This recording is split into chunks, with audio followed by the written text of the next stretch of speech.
একটি ছোট্ট বাচ্চা হাতির গল্প। একদা এক সময় একটি জঙ্গলের হৃদয়ের মাঝে এলি নামে একটি ছোট্ট হাতি বসবাস করত। সে অন্য সব হাতির চেয়ে ছোট ছিল এবং সে প্রায়ই তার আকারের কারণে বাদ পড়ে যেত।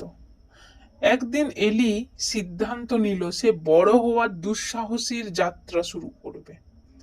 এলি যাত্রা করার আগে একটা বুড়ো জ্ঞানী পেঁচার কাছে দেখা করলো।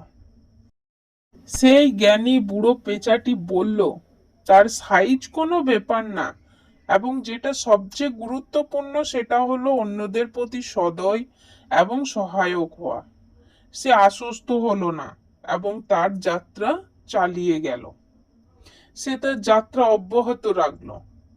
এলি এভাবে যেতে যেতে নিজেকে বিপদের মধ্যে খুঁজে পেল যখন সে শিকারীদের ফাঁদে ধরা পড়েছিল।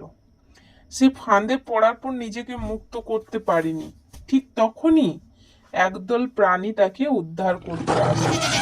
তারা ছোট বড় সবাই একসাথে এলিকে ফাঁদ থেকে মুক্ত করে। এলি বুঝতে পেরেছিল সে যদিও ছোট তবু সে পার্থক্য করতে পারে এবং অন্যদের সাহায্য করতে পারে।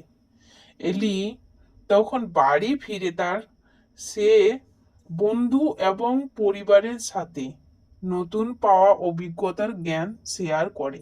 নীতি কথা: উদারতা এবং সাহায্য করার ক্ষেত্রে ছোট বা বড় কোনো ব্যাপার হয় না, তার কাজই সেখানে বড় করে দেখা হয়।